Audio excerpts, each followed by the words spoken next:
혹시 여러분들이 오늘 오시면서 로션이나 스킨을 바르고 오셨습니까? 폐암에 걸린 어떤 분이 그동안 얼굴에 바르던 로션을 하나 더 사야 하나 말아야 하나 망설여진다고 말을 했습니다. 새로 구입하면 그만일 텐데 주저하는 것은 그 로션을 다 사용할 때까지 자신이 살아 있을런지 죽을런지 모르기 때문이라 말을 했습니다. 우리는 매일 아침 로션을 바르지만 별 생각 없이 바릅니다. 하지만 로션을 바를 때마다 잠시 멈추어서 내가 이 로션을 다 바르기까지 살아 있을까 하고 생각하는 사람이라고 한다면 그의 삶은 또 그의 하루는 보다 진지해질 것입니다. 매일 한순간이라도 멈추어 서서 자신의 삶을 되돌아보는 사람은 비록 하루를 산다고 해도 어제보다 오늘의 삶이 더 나아지지 않겠습니까? 묵은 해와 새해의 분기점인 이 연말 연시가 중요한 것도 이와 같은 이유에서입니다. 2012년 12월 31일과 2013년 1월 1일과는 전혀 다른 별개의 두 날이 아닙니다. 그저 똑같은 날의 반복일 뿐입니다. 단지 한 해를 365일로 정하고 한 해의 출발을 1월 1일로 삼는다는 사람들 간의 약속에 의해서 똑같은 날 중 하루는 묵은 해의 끝날이 되고 하루는 시작하는 새해의 첫날로 분류될 뿐입니다.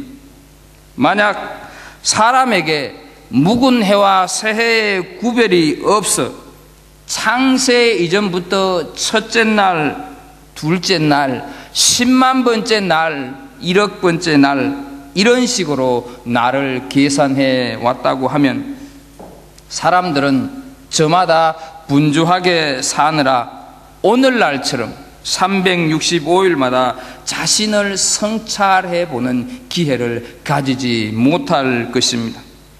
그러나 365일마다 해가 바뀜으로 인하여서 아무런 생각 없이 살던 사람조차도 연말연시가 되면 적어도 한 번쯤은 자신의 나이를 생각하면서 주름이 하나 더 늘었구나, 자신의 삶을 되돌아보면서 새로운 결심을 하게 됩니다. 이런 의미에서 묵은 날과 새해의 분기점이 되는 이 연말연시가 그리스도인인 우리에게는 우리의 삶을 바르게 추슬러주는 하나님의 특별한 은총이 아닐 수가 없습니다. 오늘은 2012년 송년주일입니다. 하나님께서는 오늘 본문 말씀을 통해서 어떤 시각에서 우리가 우리의 삶을 되돌아보아야 할 건지 일깨우면서 지혜자의 삶이 어떤 삶인가 말씀을 하시면서 오늘 우리 모두가 다 지혜자의 삶을 살 것을 권면하고 계십니다.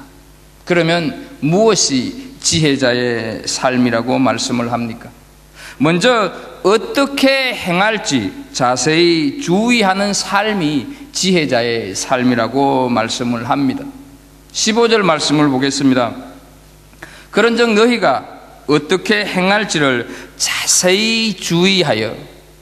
이 말씀은 인생을 살면서 분별력이 참으로 중요하다 하는 것을 가르쳐 주시는 말씀입니다. 인생을 살아가는 데는 통찰력이 있어야, 특히나 영적인 통찰력은 반드시 필요합니다. 우리가 인생길을 갈 때 이리 갈까 저리 갈까, 차라리 가지를 말까, 이것을 할까 저것을 할까 하지를 말까, 이 사람을 만날까 저 사람을 만날까 아무도 만나지 말까, 이렇게 혼란스러운 경우가 많이 있습니다. 그럴 때 우리는 어떻게 행할 것을 자세히 주의하여 보아야 한다 하는 것입니다. 하나님은 우리 사람들에게 자유의지를 주셨기 때문에 우리가 무엇에 대해서 마음대로 결정할 수도 있고 마음대로 행할 수도 있습니다. 그러나 내가 행하고 내가 결정한 것에 대해서는 바로 다른 사람이 아닌 내가 책임져야 합니다. 그렇다면 언제까지 우리가 자세히 주의하여 보아야 하는가 하는 것이죠. 하나님의 지혜로 통찰력을 얻을 때까지 자세히 주의하여 보아야 합니다. 어떤 일을 앞에 두고 하나님의 평강이 나를 주장할 때까지 우리는 하나님의 지혜를 구해야 합니다. 그런데 이게 잘 되지 않습니다. 우리는 너무 급합니다. 우리는 너무 서두르는 경향이 많이 있습니다. 그래서 이미 결정하거나 행동을 하고 나서 아차하고 후회하는 수가 많이 있습니다. 한 번 더 주의하고 한 번 더 살피고 행동했더라면 좋을 뻔했는데, 이런 생각을 할 때가 우리는 수도 없이 많습니다. 그래서 잠언 3장 5절 6절을 보면 너는 마음을 다하여 여호와를 신뢰하고 내 명철을 의지하지 말라. 너는 범사의 그를 인정하라. 그리하면 내 길을 지도하시리라 말씀을 하고 있습니다. 우리가 범사의 하나님을 인정하고 어떻게 행할 것을 자세히 주의해서 보게 되면 지혜의 근원이신 주님께서 우리 인생길을 적절하게 지도해 주시고 적절하게 인도해 주십니다. 우리는 흔히 말하는 대로 지금은 정보화 시대, 인터넷 시대를 살아가고 있습니다. 수많은 좋은 정보와 건전한 상식들이 홍수처럼 쏟아져 나오고 있습니다. 그러나 이 많은 정보들 속에서도 여기저기에는 함정이 많고 거짓도 많이 있습니다. 이것을 알지 못하고 믿고 따랐다가 고통과 절망을 겪고 억울함을 겪을 때가 많이 있습니다. 왜 그렇습니까? 정보와 상식들이 너무 많다 보니 어떻게 행할지 자세히 주의하여 살피지 않기 때문입니다.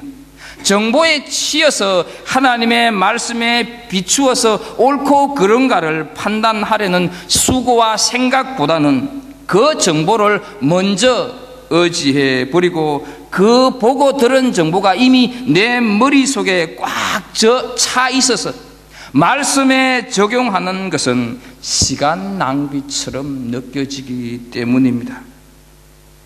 그래서 주님은 우리에게 이러한 시대를 살아가려고 하면 뱀같이 지혜롭고 비둘기같이 순결하여야 한다 말씀을 하고 있습니다. 저는 지난 몇 개월 동안 화요일 오후마다 몇몇 목사들과 함께 성경 공부를 했습니다. 한 번은 어떤 여자 성도 한 분이 성경을 공부한다고 배운다고 우리 목사들이 모여있는 곳에 왔습니다. 그 이유를 들어보니 이분이 귀신이 들렸는데 그 교회 목사와 성도 몇몇들이 기도하여서 어느 정도 안정이 되었지만 자꾸 이상한 소리가 들리고 그 들리는 소리가 혼자 있으면 점점 더 심해지고 견딜 수가 없어서 그것을 보고 있던 그 교회 목사님이 그러면 차라리 우리가 성경 공부하는 곳에 와 있으라고 이렇게 해서 이 성도가 성경을 공부하러 와서 앉아 있었습니다. 그런데요, 이분이 이런 말을 했습니다. 사탄이 제일 잘하는 것이 있는데 그것은 교인들로 하여금 신앙을 희미하게 만들고 믿음을 희석시켜서 분별력을 잃어버리도록 하는 것이 나의 가장 특기다. 이렇게 사탄이 자기에게 속삭인다는 말을 했습니다. 하지 마라, 해서는 안 된다, 이렇게 속삭이지 않는다는 것입니다. 희미하도록 자꾸만 신앙을, 믿음을 희석시킨다 하는 것이죠. 그러면서 같이 공부를 하는데 이렇게 하다가 이렇게 저렇게 나누다가 보면 지금 또 사탄이 이런 얘기를 해요. 지금 이렇게 또 말을 해요. 자꾸 그런 얘기를 하는 것을 들었습니다. 함께 기도하면서 점점 많이 이렇게 치료가 되고 가고 있는 것을 보면서 마쳤는데요. 사탄은 할 수만 있으면 우리로 하여금 분별력을 가지지 못하도록 역사합니다. 그래서 어떻게 해서든지 말씀에서 멀어지게 하고 어떻게 해서든지 기도에서 멀어지게 하여서 우리의 삶의 분별력이 뚝 떨어지도록 유도해 가는 것이 사탄의 역사입니다.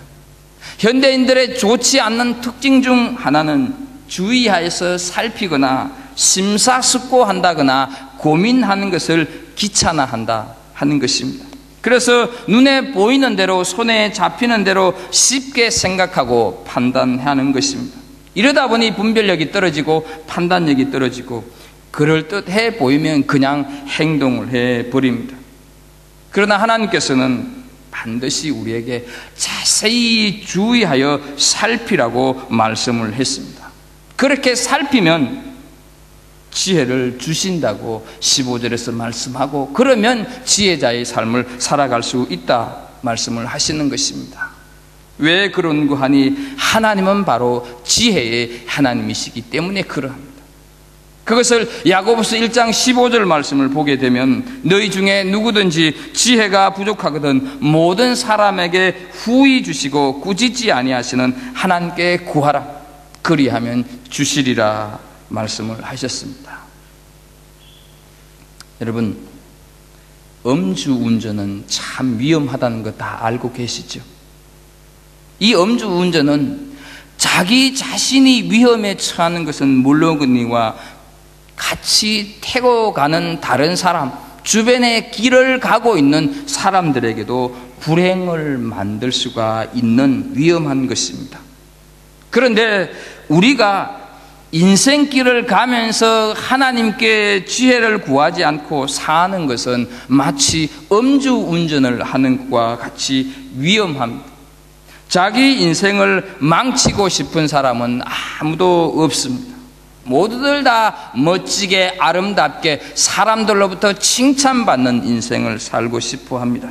그러나 하나님께 지혜를 구하지 않고 살아가는 그 삶은 잘 살아가는 것처럼 보이지만 결국 가보면 후회고 결정을 해놓고 보면 굽은 길이라고 하는 것을 그때서야 알게 되는 것입니다. 인생은 연습이 없습니다. 내가 살아온 인생길이 마음에 들지 않는다고 해서 지우개로 지울 수 있는 것도 아닙니다. 우리는 잘한다고 덜커덕 해놓고도 후회할 수밖에 없는 연약한 존재다 하는 것을 한시도 잊어서는 안 됩니다. 사랑하는 우리 갈보리 성도 여러분, 지혜를 구하면서 살아가고 계십니까?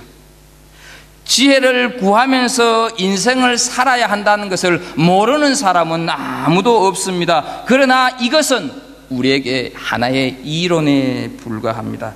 내 삶에 실천이 없다 하는 것이죠. 저질러 놓고 잘 안 될 때 그때서야 지혜를 구하지 않고 해서 이렇구나 때늦은 후회를 하는 것이 우리에게 얼마나 많이 있습니까? 그래서 잠언 19장 3절을 보게 되면 사람이 미련함으로 자기의 길을 굽게 하고 마음으로 여호와를 원망하느니라 말씀을 하고 있습니다. 우리가 하나님께 지혜를 구하지 않고 살아가도, 지혜의 하나님과 상관없이 살아도 잘 살 수가 있습니다. 하나님의 뜻을 거스리고 살아가도 별일 없고 형통해지는 것 같습니다. 그러나 그 삶의 길은 결코 오래 가지 못합니다. 지금까지 살아오신 삶이 말씀을 해주고 있듯이 여러분, 인생살이가 얼마나 힘이 드십니까? 지혜 없이, 하나님이 주시는 지혜 없이 어떻게 살아가실 수가 있습니까? 특히나 가정생활을 하는 우리는 부부 사이에도 많은 지혜가 필요하지 않습니까? 중매로 결혼한 어느 부부가 처음부터 성격이 맞지 않아서 티격태격했습니다.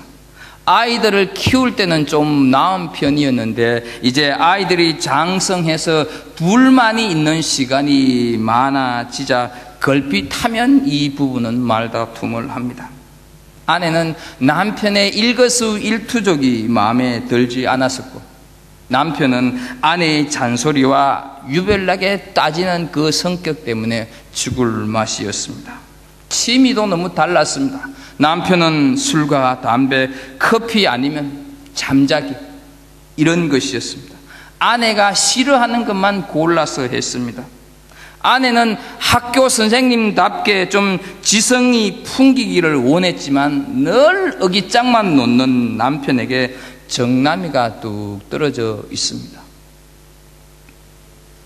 한번 믿게 보기 시작하니 연애할 때 마음에 들던 그 넓은 이마, 그리고 잘생긴 코까지 보기 싫어졌습니다. 아이들과 그 주변에 눈이 있어서 갈라서기는 쉽지 않은 상황이라 그저 속앓이를 하면서 한 지붕 두 가족으로 살게 되었습니다. 주변에서는 혹시 저 집이 저러다가 이혼하는 것 아닌가 염려를 하기도 했습니다. 그런 부부가 언제부터인가 확연히 달라졌습니다. 등산을 같이 다니는가 하면 서로 취미도 존중해주기 시작했습니다. 남편에게 그 비결을 물었습니다. 남편이 이런 말을 합니다. 앞으로는 여자들 말만 잘 듣기로 했다, 이렇게 얘기를 하는 겁니다. 그래서 아니, 여자면 여자지 여자들이 뭐냐 물었더니 한 사람은 아내고 또 한 명은 자동차 내비게이션에서 길을 안내하는 내비거리라, 이렇게 얘기를 했습니다. 어떻게 그럴 수가 있느냐 하니까 아예 이 남편은 좌우명을 당신 말이 맞소, 이렇게 바꿨다는 것입니다. 그래서 뭔가 비위에 맞지 않아서 화가 날 때에도 얼른 당신 말이 맞소 라고 하면 모든 것이 풀리고, 아내 역시 이 남편의 그 눈부신 변화에 동참을 하여서 남편의 언행이나 주장이 마음에 안 들어도 곧장 당신 말이 맞소 라고 맞장구 친다는 것입니다. 그러면 상대방의 말이 정말로 맞지 않을 때, 옳지 않을 때는 어떻게 하느냐 물었더니 그럴 경우에는 당신 말이 틀린 것 같소, 이렇게 얘기를 하면서 서로 의논해서 합일점을 찾는다고 얘기를 했습니다. 여러분, 간단한 이야기이긴 하지만 가정생활, 인생살이에서 이런 지혜가 필요하지 않겠습니까? 지혜의 하나님께 지혜를 구해서 지혜자의 삶을 살아가는 은혜가 있기를 주의 이름으로 축복합니다. 또 하나, 지혜로운 삶을 살기 위해서는 세월을 아껴야 합니다. 16절을 보겠습니다. 세월을 아끼라 때가 악하니라 말씀을 하셨습니다. 세월을 아끼라고 하는 말은 단지 최선을 다해서 살아라 하는 말을 의미하지 않습니다. 이것은 물건을, 돈을 주고 사듯이 시간을 사라, 기회를 사라, 그런 의미로 돈으로 노예를 사서 해방시켰다 할 때 사용하는 단어입니다. 예수님께서 십자가에 달려 죽으심으로 인하여서 우리를 사서 해방시켰다 말을 할 때 우리는 구속받았다, 속량받았다, 이런 말을 합니다. 바로 이 16절의 의미가 이런 뜻을 담고 있습니다. 모든 시간은 그냥 그대로 볼 때는 세속적인 시간이고 심지어는 악한 시간들이 참 많이 있습니다. 따라서 그 악한 시간을 사서 구속하라고 하는 그런 의미가 담겨져 있습니다. 세월을 속량하여서 하나님 나라의 시간이 되게 해야 한다 하는 것이죠. 그저 단순한 시간 관리를 넘어서서 모든 시간 속에서 하나님의 뜻을 생각하고 하나님의 뜻을 성취하는데 앞장서야 한다 하는 말입니다. 세속 시간을 사서 거룩한 시간이 되게 하는 것, 그리스도인이 시간을 소중히 여겨야 하는 것은 하나님이 주신 시간이기 때문입니다. 그래서 그리스도인들은 시간을 관리하는 사람들입니다. 시간을 사는 사람들입니다. 오늘 나는 내 시간을 사고 있는가? 이 시간이 하나님께서 주신 시간이라고 하면 나는 지금 무엇을 하고 있는가? 나는 시간을 성실하게 가꾸면서 거룩하게 만들어가고 있는가? 예수 그리스도가 자기 몸을 들여서 우리를 샀고 우리를 속량했듯이 하나님이 주신 우리의 시간에 이 땅을 거룩하게 만들어가고 이 땅을 복되게 만들어가서 이 날들이 하나님의 날들이 되는 삶을 살아가고 있는가? 아니면 단순히 시간을 죽이는 삶을 살고 있는가? 이 송년주일에 우리는 스스로 살펴볼 필요가 있습니다. 시편 90편 12절에 우리에게 우리 날 계수함을 가르치사 지혜의 마음을 얻게 하소서. 우리보다 오래전에 살았던 신앙의 선배 모세는 시간에 대해서 그렇게 기도하고 있는 것을 보게 됩니다. 여러분, 죽은 자에게는 시간이 없습니다. 시간은 살아있는 사람에게만 주시는 하나님의 특권입니다. 그 시간을 내 것으로 만들어야 한다 하는 것이죠. 우리는 마태복음 25장에 나오는 달란트 비유를 잘 알고 있습니다. 여러분, 왜 한 달란트 받은 종이 예수님으로부터 주인으로부터 책망을 받았는가 너무너무 잘 알고 있습니다. 그는 자기가 받은 달란트를 땅속 깊숙이 묻어두었기 때문에 주인이 왔을 때 책망을 받았습니다. 그러나 이유가 그것만은 결코 아닙니다. 그는 땅속에 달란트를 묻어놓고 아무것도 하지 않고 주인이 오는 날 동안 그 시간을 흘러보냈기 때문에 그런 것입니다. 달란트만 땅속에 파묻어 놓은 것이 아니라 시간조차도 그는 땅속에 묻어두고 말았다 하는 것이죠. 사탄이 하는 일이 바로 이런 짓들입니다. 사탄이 가장 원하는 것은 바로 우리에게 있는 그 소중한 시간을 자꾸 엉뚱한 대로 빼앗아 가는 것입니다. 죄를 짓느라고 얼마나 많은 시간을 허비했는지, 이런저런 일에 중독이 되어서 얼마나 많은 세월을 흘러버렸는지, 또한 남들을 흉보고 험난하고 비난하거나 자신의 삶에 대해서 자포자기하면서 허비한 시간들이 얼마나 많았는지 우리는 이 한 해를 한번 돌아볼 필요가 있을 것입니다. 그것이 바로 이 악한 세대의 사탄이 하는 일입니다. 그 사탄의 계략에 넘어가서 아까운 시간을 허비하기보다는 세월을 사서 지혜롭게 살아가야 하는 것입니다. 사실 우리에게 주어진 시간이 1년은 365일이고 시간으로는 겨우 8760시간으로 한정되어 있습니다. 죄를 짓느라고 헛된 일에 시간을 낭비하지 않는다 하더라도 경제 생활을 위해서, 이웃을 섬기기 위해서, 또 우리가 해야 할 일들을 하면서 살아도 결코 많은 시간이 아닙니다.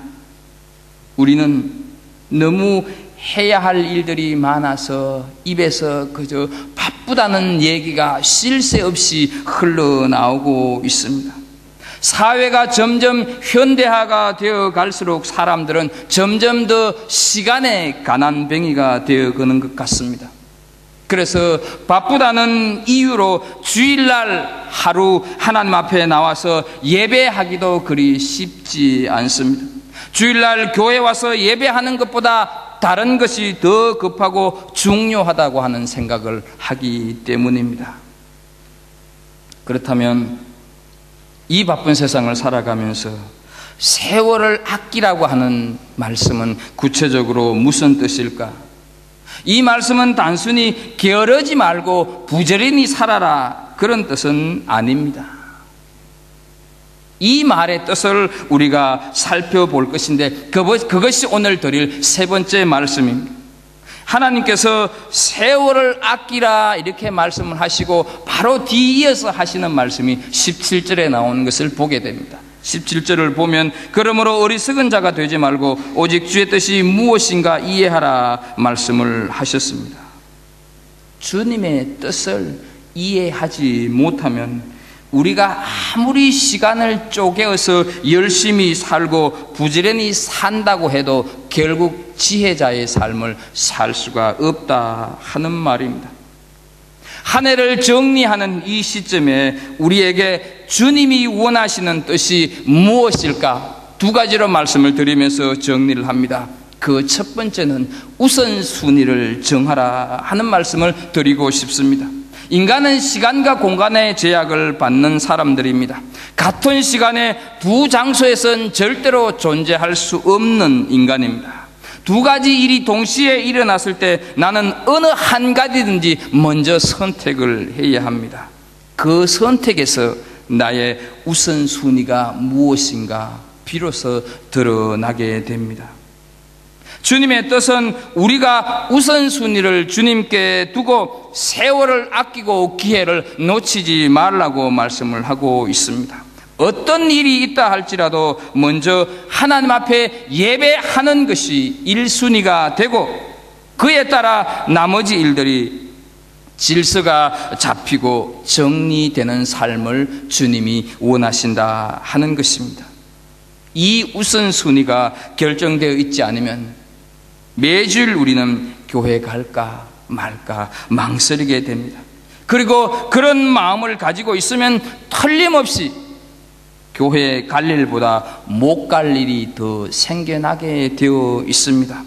앞에서 많이 말씀을 드렸듯이 사탄이 밥 먹고 하는 일이 바로 그 일이기 때문에 그렇습니다. 두 번째는 우리는 현재를 사는 방법을 배워야 합니다. 우리의 시간을 좀먹는 두 가지 못된 적이 있는데 그것은 바로 과거의 일에 대한 후회와 또 하나는 미래의 일에 대한 불안입니다. 사람들은 과거에 일어난 일을 후회하며 살거나 불확실한 미래를 걱정하느라 현재를 제대로 살아가지를 못하고 있습니다. 우리는 누구보다도 부지런히 열심히 살아갑니다. 그 먼 나라를 태어난 나라를 두고 여기 와서 밤잠을 자지 못하고 열심히 일을 하면서 살아갑니다. 아무리 그것이 싫기는 해도 미래의 행복한 인생을 위해서 내가 지금 치러야 할 대가다 이렇게 생각을 합니다. 그러나 그것이 나쁘다는 것이 아니라 그렇게 살아가는 와중에 우리는 현재를 잃어버리고 있다 하는 사실입니다. 현재의 행복은 그 어디에도 없다 하는 것이죠. 그러다가 정말로 내가 목표한 일을 이루고 난 다음에는 어떻습니까? 과거를 회상하면서 살아갑니다. 그 숱하게 일하고 살아온 삶의 여정 속에서 이미 나는 어느 정도의 나이가 들어 있어서 내가 그렇게 뼈 빠지게 일을 했음에도 불구하고 여기에 있구나 생각을 하면서 과거엔 이랬는데 하면서 살아가게 된다 하는 것이죠. 사느라고 현재의 행복을 느끼지 못한다 하는 것이죠.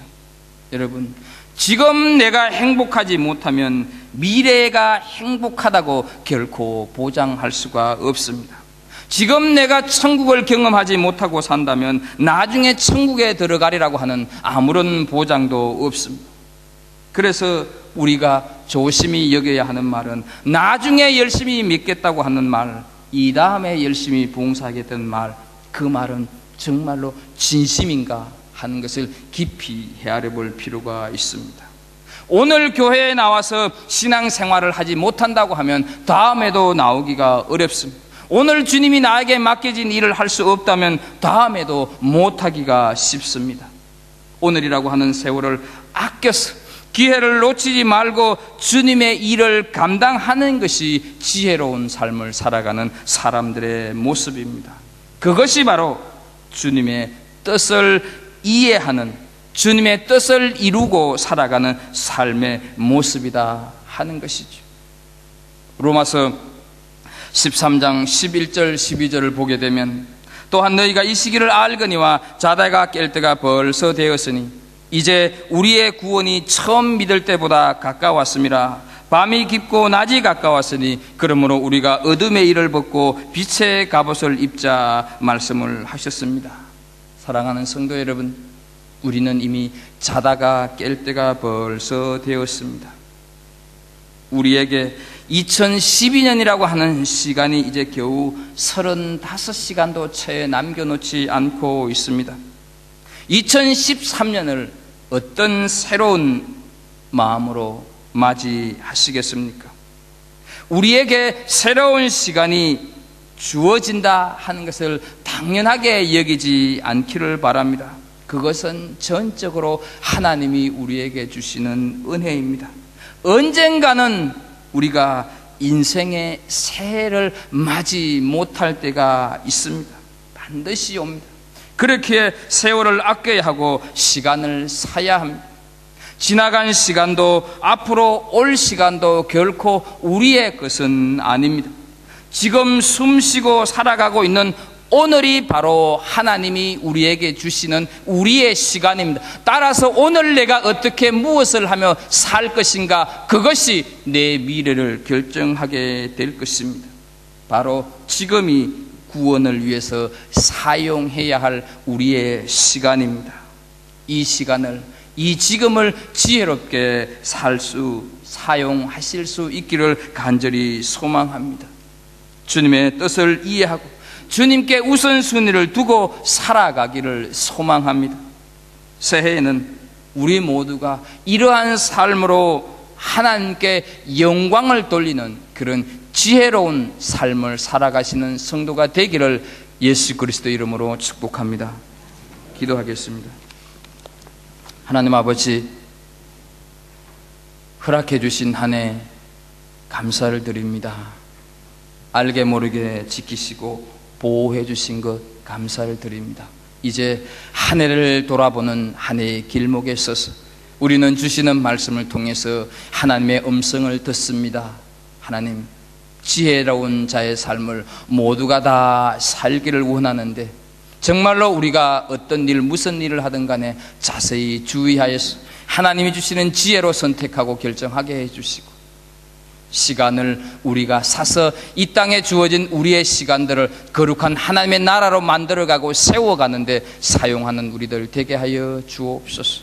주의 뜻이 무엇인가 온전하게 분별하여서 참으로 하나님 아버지 주께 우선순위를 두면서 살아가는 지혜로운 자들 다 되게 하여 주옵소서. 예수님의 이름으로 기도하옵나이다. 아멘.